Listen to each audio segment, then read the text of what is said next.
Hello everyone, welcome back to our channel. और आज हम अपना chapter principle of inheritance and variation को कंटिन्यू करने वाले हैं। So let's get started. आज हम पढ़ने वाले हैं म्यूटेशन से। इसके पहले तक हम सेक्स डिटर्मिनेशन तक पढ़ लिए थे। और हाँ, इसकी स्लाइड में ना बना के मैं एनसीईआरटी से करा रही हूँ, क्योंकि पिछले कुछ टाइम से मेरा शेड्यूल थोड़ा बिजी चल रहा था, तो मैं उसकी वजह से स्लाइड्स बना नहीं पाई हूँ। So I am teaching this from NCERT. So mutation is the phenomena which result in alternation of DNA sequence and consequently result in the changes in genotype and phenotype of an organisms. In addition to recombination, mutation is another phenomena that leads to variation in DNA. अगर DNA sequence जो है उसमें कोई भी changes आ रहे हैं, कोई alternation आ रहे हैं, तो वो उस अल्टरनेशन डीएनए सीक्वेंस के अल्टरनेशन वाले फिनोमिना को म्यूटेशन कहते हैं। और एक जब क्या कहते हैं डीएनए सीक्वेंस में कोई भी म्यूटेशन हो रहा है या फिर कोई अल्टरनेशन हो रहा है, तो उसकी वजह से जो जीनोटाइप और फिनोटाइप होगा ऑर्गेनिज्म का, उसमें कुछ चेंजेस देखने को मिलेंगे। अब जो रिकॉम्बिनेशन होता है, म्यूटेशन भी उसी का एक तरह का फिनोमिना है जिसकी वजह से डीएनए में वेरिएशन आते हैं। As you will learn in chapter 5, one DNA helix run continuously from one end to the other in each chromatid is in a highly supercoiled form. Therefore, loss, that is deletion, or gain, that is insertion or duplication of a segment of a DNA result in alternation in a chromosome. अब आने वाले chapter में हम देखने वाले हैं कि जो डीएनए हेलिक्स होता है वो कंटिन्यूसली एक एंड से दूसरे एंड तक क्या कहते हैं चलता है, और कैसे होता है हाईली सुपर कॉइल्ड होते हैं, जिसकी वजह से जो अगर कोई डिलीशन हो रहा है या कोई भी इंसर्शन हो रहा है उस डीएनए के सेगमेंट में, तो उसकी वजह से जो क्रोमोसोम होगा पूरे में अल्टरनेशन देखने को मिलेगा। Since genes are known to be located on chromosome, alternation in chromosome result in abnormalities or aberration. मतलब कि जो जीन्स होते हैं, ये हमें मालूम है कि जो जीन्स होते हैं वो किस में लोकेटेड होते हैं, क्रोमोसोम में। क्रोमोसोम के अंदर जीन्स होते हैं, तो अगर अल्टरनेशन हो रहा है क्रोमोसोम में कुछ भी, तो उसकी वजह से क्या होने वाली, कोई एबनॉर्मलिटी या फिर एबरेशंस हो सकते हैं। Chromosomal aberrations are commonly observed in cancer cells. अब अगर जो क्रोमोसोमल एबरेशन हो रहे हैं वो यूजुअली कैंसर सेल्स में देखने को मिलते हैं। In addition to the above, mutation also arises due to change in a single base pair of DNA. This is known as point mutation. अगर किसी सिंगल बेस पेयर में डीएनए के कोई भी चेंजेस आ रहा है, उसकी वजह से अगर कोई म्यूटेशन आ रहा है, तो उस म्यूटेशन को हम क्या कहते हैं, पॉइंट म्यूटेशन। तो पॉइंट म्यूटेशन क्या आ रहा है, when there is a change in a single base pair of DNA, then it's a point mutation. A classical example of such mutation is sickle cell anemia. जो point mutation का example क्या है, sickle cell anemia, very important. sickle cell anemia किसका example है, point mutation का। deletion and insertion of a base pair of DNA causes frame shift mutation. अब कोई deletion या insertion हो रहा है base pair में DNA के, तो उसे क्या कहते हैं, frame shift mutation. The mechanism of mutation is beyond the scope of discussion. अब म्यूटेशन के बारे में जितना हम अभी पढ़ रहे हैं उससे भी ज़्यादा हाई लेवल पर म्यूटेशन वाली चीज़ें हैं। However there are many chemical and physical factor that induce an mutation.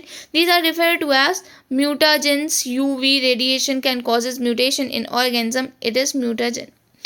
मतलब कि ये यूवी हो गई और यूवी रेडिएशन हो गई, ये सब की वजह से क्या कहते हैं, म्यूटेशन हो सकते हैं। तो जो भी फैक्टर म्यूटेशन कॉज करते हैं उसको बोलते हैं म्यूटाजेंस। नाउ जेनेटिक डिसऑर्डर, पहला आता है इसमें pedigree analysis. The idea that disorder are inherited has been prevailing in human society since long. This was based on heritability of certain characteristic feature in families.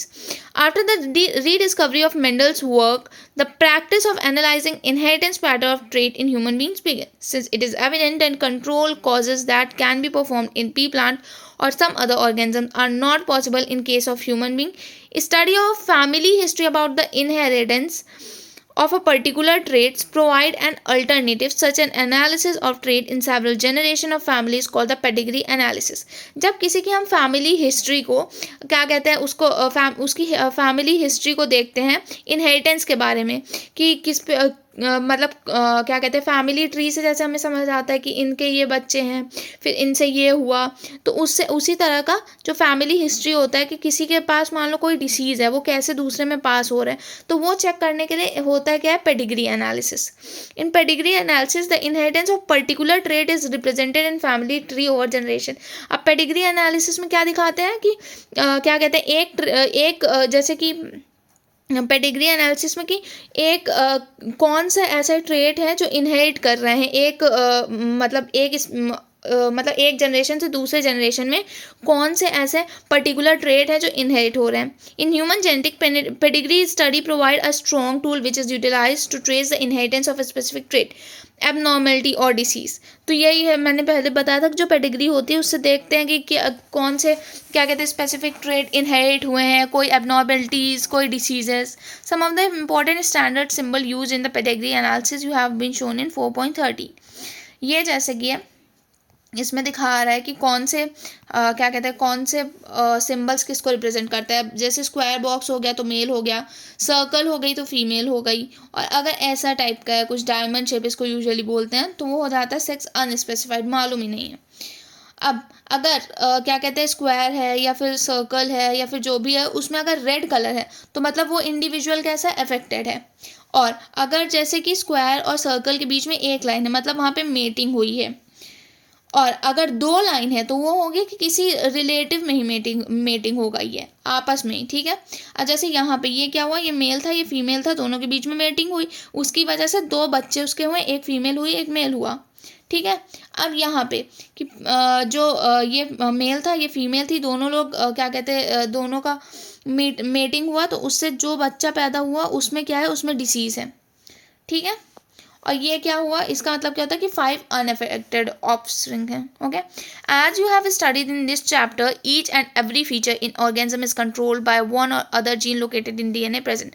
अब इस chapter में जैसे कि हमने पढ़ा है कि जितने भी फीचर हैं या फिर सारे फीचर जो हैं इन एक ऑर्गेनिज्म में वो किससे कंट्रोल होते हैं, एक आध जीन मतलब जितने जीन होते हैं उनसे कंट्रोल होते हैं जो कि डीएनए में प्रेजेंट होते हैं gene in the chromosome. DNA is the carrier of genetic information. अब जो डीएनए होता है वो क्या करता है, वो कैरी करता है genetic information. It is hence transmitted from one generation to other without any change और अल्टरनेशन. इसीलिए ये जो डीएनए होता है ये एक जनरेशन से दूसरी जनरेशन में जाता है बिना किसी चेंज या अल्टरनेशन के. However, changes or alternation do take place occasionally. Such an alternation or change in genetic material is referred to as mutation. अब ये यूजुअली तो नहीं होते हैं बट ये जो चेंजेस होते हैं अल्टरनेशन होते हैं ये कभी कभार होते हैं, और इनको क्या इसीलिए कहा जाता है, इनको क्या कहते हैं, म्यूटेशन कहते हैं. A number of disorder in human beings have been found to be associated with the inheritance of changed or altered genes of a chromosome. Now, Mendelian disorder. Broadly, genetic disorder may be grouped into two categories. एक होता है Mendelian disorder, दूसरा chromosomal disorder. मतलब कि जो genetic disorder है, मैं यहाँ पे लिख देती हूँ, जेनेटिक डिसऑर्डर है वो बेसिकली दो पार्ट में डिवाइड है.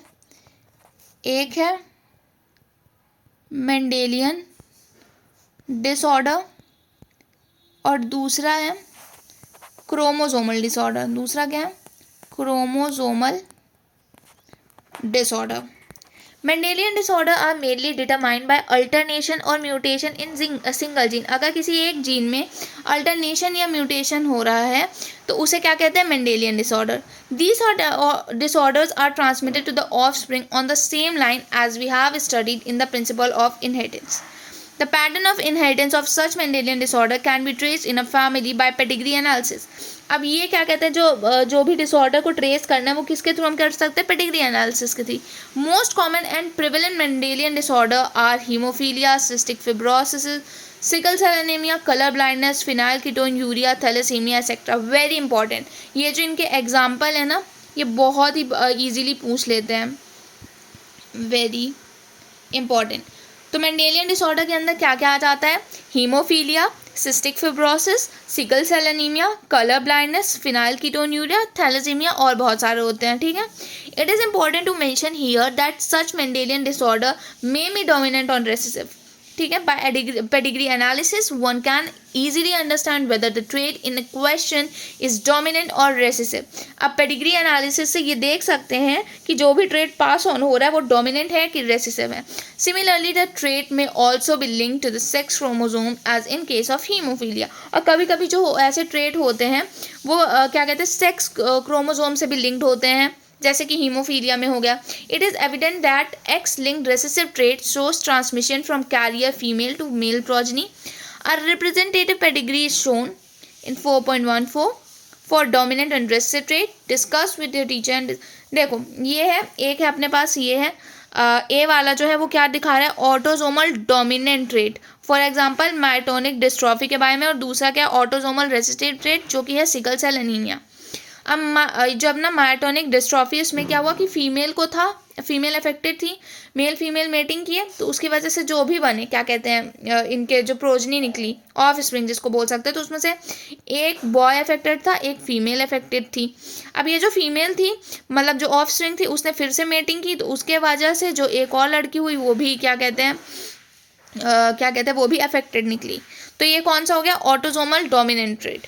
अब दूसरा क्या था, ये रेसेसिव वाला, इसमें क्या हुआ कि पेरेंट्स तो नॉर्मल थे बट उसमें से जो दो बच्चे निकले दोनों अफेक्टेड निकले, तो ये कौन सा हो गया, ये रेसेसिव हो गया। वेरी इंपॉर्टेंट, सीधा कभी कभी तो CUET में ना ऐसे सीधा डायग्राम दे के पूछ लेता है कि क्या कहते हैं ये कौन सी डिसीज़ का है, तो आपको रट लेना ये वाला जो पेडिग्री एनालिसिस है ये मायोटोनिक डिस्ट्रॉफी का है, और ये वाला जो है ये सिकल सेल एनीमिया का है। डायरेक्ट इसको अच्छे से, बहुत अच्छे से इसके डायग्राम को देख के जाना है ना। कलर ब्लाइंडनेस, कलर ब्लाइंडनेस पहली चीज़, कलर ब्लाइंडनेस एक सेक्स लिंक रेसेसिव डिसऑर्डर है, ठीक है ना। बहुत इंपॉर्टेंट, डायरेक्ट ये भी क्वेश्चन आ जाता है कलर ब्लाइंडनेस कैसा डिसऑर्डर है, डोमिनेंट है कि रेसेसिव है।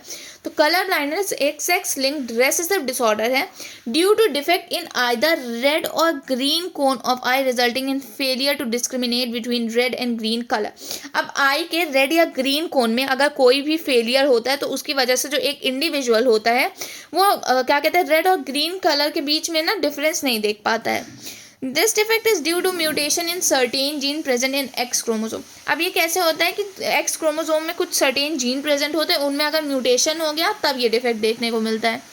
It occurs in about 8% of males and about 0.4% of females.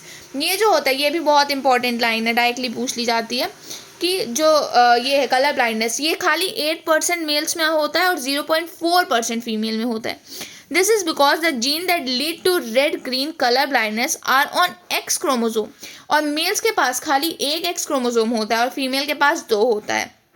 The son of a woman who carries gene has a 50% chance of being colorblind। अब जैसे कि एक औरत है उसका जो बच्चा है ना उसके पास 50% चांस होगी कि वो कलर ब्लाइंड निकलेगा।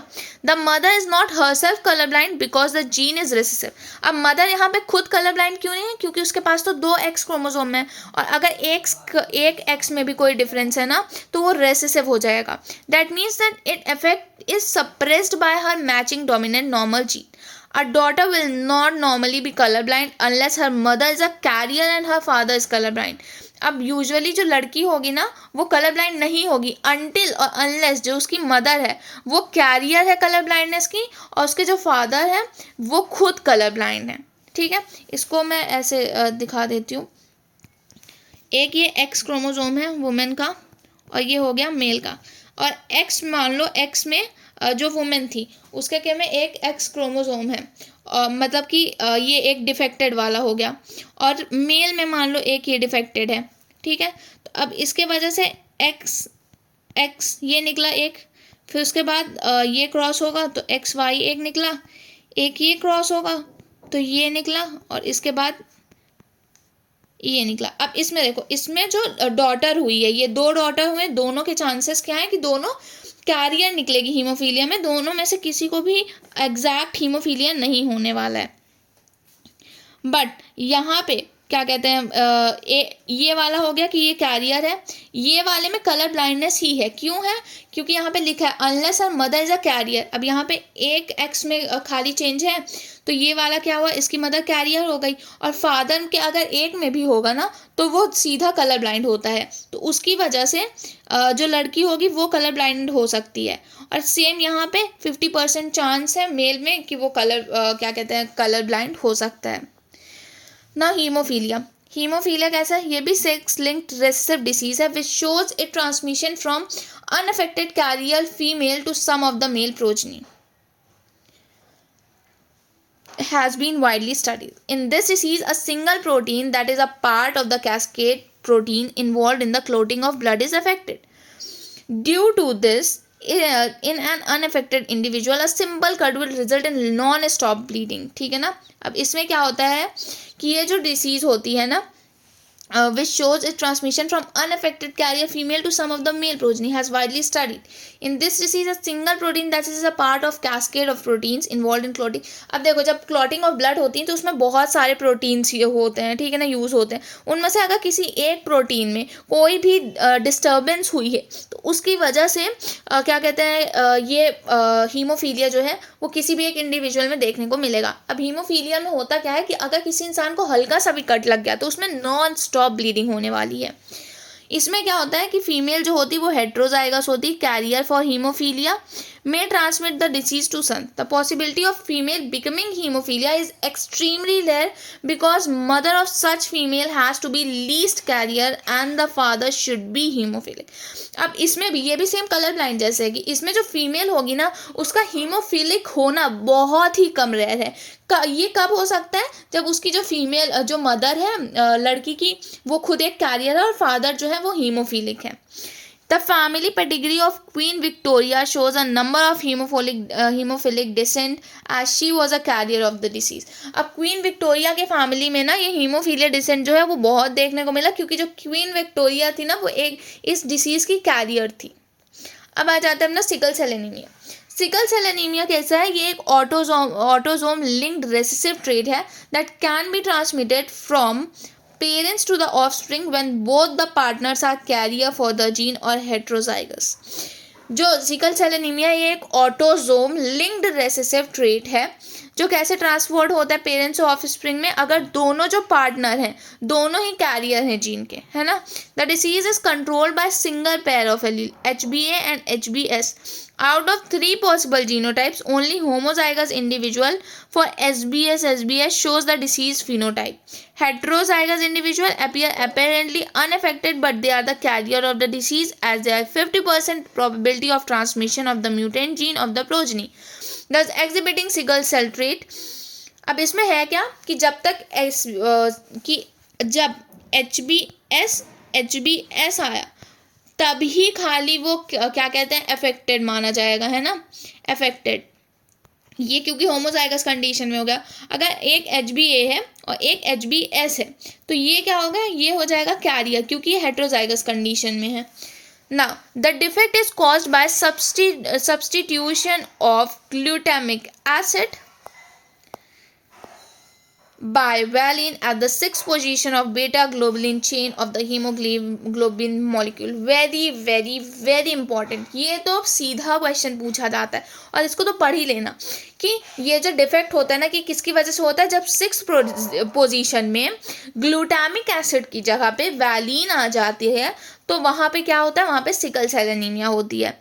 ये देखो, ये सिर्फ 6th पोजीशन में ग्लूटामिक एसिड हो गया जिसका होता है GAG, ठीक है ना. वो अगर रिप्लेस हो गया GUG से जो कि होता है वैलिन तो वहाँ पे क्या हो जाता है, वहाँ पे हो जाता है सिकल सेल एनीमिया, ठीक है ना. तो 6th पोजीशन में पहली चीज 6th पोजीशन में ग्लूटामिक एसिड वैलिन में हो रहा है मतलब GAG से GUG हो रहा है तो वहाँ पे सिकल सेल एनीमिया देखने को मिलेगी. The substitution of amino acid in the globulin protein result to a single base substituent at the 6th codon of a beta globulin chain. And very important, beta globulin chain में हो रहा है कि GAG से GUG में convert हो रहा है. The mutant hemoglobin molecule undergo polymerization under low oxygen tension causing the change in shape of RBC from biconcave disc to sickle cell structure. अब इसमें होता क्या है कि जो म्यूटेंट हीमोग्लोबिन मॉलिक्यूल है वो पॉलीमराइजेशन उसका होगा बहुत लो ऑक्सीजन में, ठीक है ना, जिसकी वजह से जो आरबीसी का शेप होगा वो बायकॉन्केव से एक इलोंगेटेड सिकल लाइक स्ट्रक्चर में कन्वर्ट हो जाएगा. अब आ जाता है अपना phenylketonuria. Phenylketonuria क्या है? This inborn error of metabolism is also inherited as the autosomal recessive trait, ठीक है ना. ये कैसे ट्रांसफर होता है? Autosomal recessive trait. The effective individual lacks an enzyme that converts amino acid phenylalanine to tyrosine. अब ये जिसमें होता है ना उसके पास क्या होता है कि एक ऐसा एंजाइम नहीं होता है जो कि अमाइनो एसिड फिनाइल एलेनिन को टायरोसिन में कन्वर्ट करता है. वो एंजाइम लैक करता है जिस इंडिविजुअल के, उसके अंदर फिनाइल कीटोन यूरिया होती है. As a result of this, phenylalanine is accumulated and converted into phenyl pyruvic acid and the other derivative. अब जब फिनाइल एलेनिन जो हो रहा है वो टायरोसिन में कन्वर्ट नहीं हो रहा है, तो ये एक्यूमुलेट करता जाएगा और किस में कन्वर्ट हो जाएगा, फिनाइल पायरुविक एसिड में। accumulation of these in brain result in mental retardation। अब जब ये फिनाइल पायरुविक एसिड जो है ब्रेन में क्या कहते हैं, सॉरी, जो फिनाइल एलेनिन है वो एक्यूमुलेट कर रहा है ब्रेन में, तो उसकी वजह से क्या हो जाएगा, मेंटल रिटार्डेशन हो जाएगा, ठीक है ना। These are also excreted through urine because of its poor absorption by kidney. Now thalassaemia. Thalassaemia कैसा है, it is an autosome linked recessive blood disease transmitted from parent to offspring when both the partners are unaffected carrier for the gene.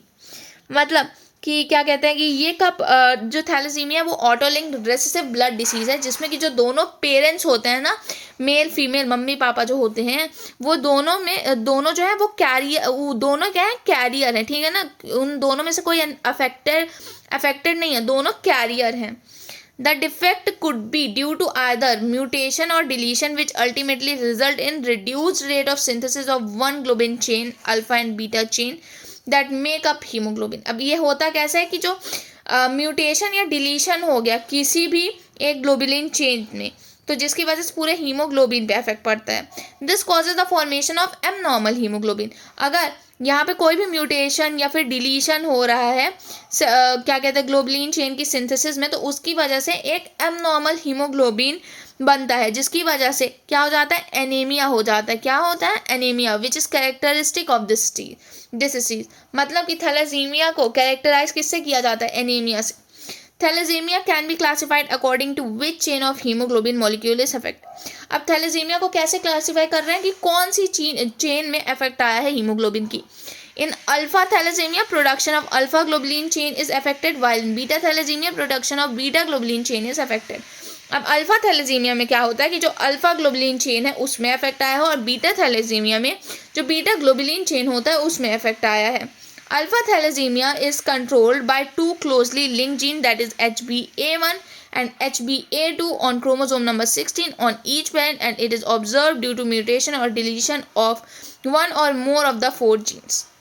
अब जो alpha thalassaemia होता है ना, वो दो linked gene से कंट्रोल होता है, HBA1 एंड HBA2, जो दोनों की दोनों ही 16 नंबर की पोजीशन में क्रोमोसोम के प्रेजेंट होता है दोनों पेरेंट्स में। और ये क्यों दिखता है ऐसा, म्यूटेशन या डिलीशन की वजह से। The more gene affected the less alpha globulin molecule produce. जितने ज़्यादा जीन अफेक्टेड होंगे उतने कम अल्फा ग्लोबिन मॉलिक्यूल प्रोड्यूस होंगे। While beta thalassemia is controlled by single gene HBB on chromosome 11 of each parent and occurs due to mutation of one or both genes। अब जो beta thalassaemia होता है उसको खाली एक जीन कंट्रोल करता है, दैट इज HBB, जो कि क्रोमोसोम नंबर 11 में प्रेजेंट होता है ईच पेरेंट के। और ये क्यों होता है, म्यूटेशन की वजह से बहुत होता है, अगर वो एक या दोनों जीन में हो गया।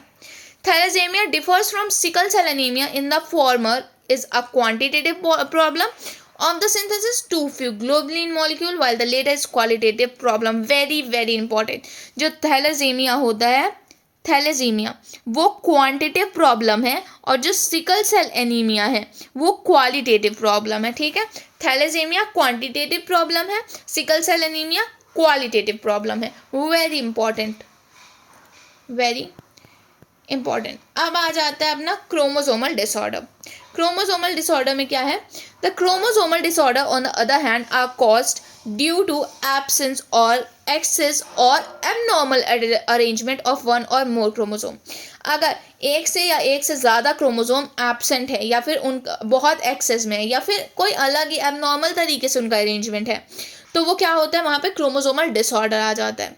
Failure of segregation of chromatid during cell division cycle result in gain और loss of chromosome called aneuploidy. For example, Down syndrome result in gain of extra copy of chromosome number 21।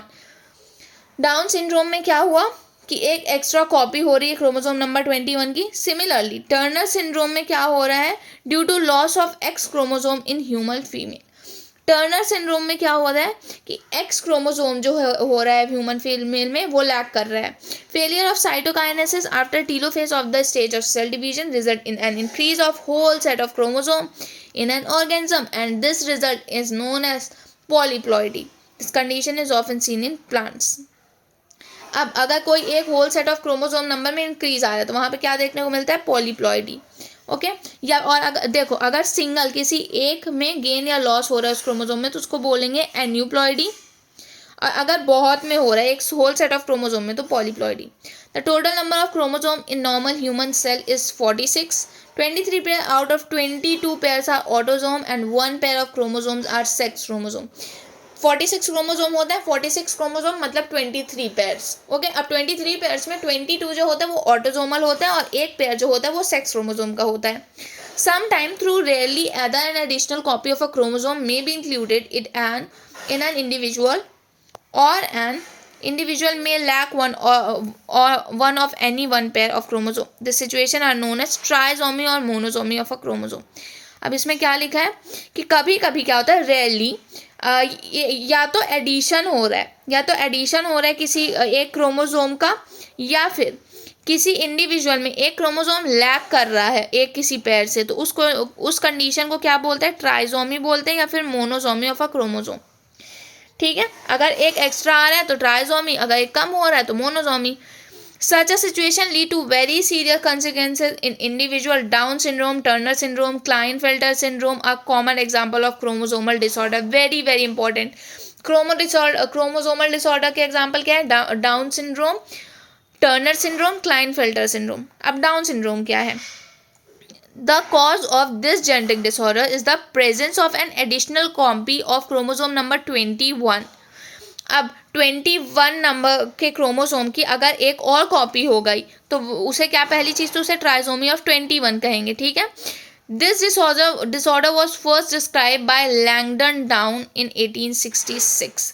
अब इसका नाम down syndrome कैसे पड़ा, क्योंकि इसको सबसे पहले डिस्क्राइब किया था लैंगडन डाउन ने 1866 में। The affected individual is short, saturated with a small round head, furrowed tongue and partially open mouth. Palm is broad with characteristic palm creases. Physical psychomotors and mental development is retarded. अब down syndrome में पहली चीज़, down syndrome कैसे हुए, presence of an additional copy of the chromosome number 21। ठीक है, किसने describe की सबसे पहले, लैंगडन डाउन ने। अब इसमें होता क्या है कि जिसको भी डाउन सिंड्रोम हुआ है उसका बहुत ही छोटा, short, saturated, small round head होगा, उसकी टंग फरोड होगी, पार्शली ओपन माउथ होगा, पाम जो होगा वो बहुत ब्रॉड हो जाएगा और उसमें क्रीजेस वगैरह हो जाएंगी, मतलब और उसका क्या होता है कि जो मेंटल डेवलपमेंट होता है वो कम हो जाता है, रिटार्ड हो जाता है। अब आ जाता है Klinefelter syndrome. This genetic disorder is also cause due to presence of an additional copy of X chromosome resulting in karyotype of 47XXY। अब अगर किसी एक इंडिविजुअल में एक्स क्रोमोसोम एक और ऐड हो गया तो 46 की बजाय 47 क्रोमोसोम हो जाएंगे और XY की जगह XXY हो जाएगा। और ऐसे इंडिविजुअल जो होते हैं, such an individual has over masculine development, however the feminine development is also expressed। अब ऐसे इंडिविजुअल में क्या होता है कि वैसे दिखने में तो मेल ही लगेंगे बट उसमें कुछ फेमाइन डेवलपमेंट हो जाएंगे, जैसे कि डेवलपमेंट ऑफ ब्रेस्ट हो गया, जिसको क्या बोलेंगे, गायनेकोमेस्टिया। वेरी इंपॉर्टेंट, ये पूछ लेते हैं कि जो डेवलपमेंट ऑफ ब्रेस्ट होता है उसको क्या बोलते हैं, तो वो होता है गायनेकोमेस्टिया। और ऐसे जो इंडिविजुअल होते हैं वो स्टेराइल होते हैं। ठीक है, टर्नर सिंड्रोम में क्या होता है, such an disorder is cause due to absence of 1 X chromosome 45XO। अब होता क्या, अगर एक एक्स क्रोमोसोम कम हो रहा है तो एक्स की जगह एक्स हो जाएगा, X0। और ऐसे फीमेल को क्या कहते हैं, स्टेराइल कहते हैं। As ovary are rudimentary beside other feature including lack of other secondary sexual, और उनमें और जो अदर सेकेंडरी सेक्सुअल कैरेक्टर होते हैं वो एब्सेंट हो जाते हैं। ठीक है, so that's it for today. यहाँ पे ये चैप्टर हमारा ख़त्म होता है। अब अगला चैप्टर जो है मॉलिक्यूलर इनहेरिटेंस जो भी है उसको हम आगे कंटिन्यू करेंगे। ठीक है, till then if you guys have any doubt please let me know in comment section. Thank you for watching. Bye bye.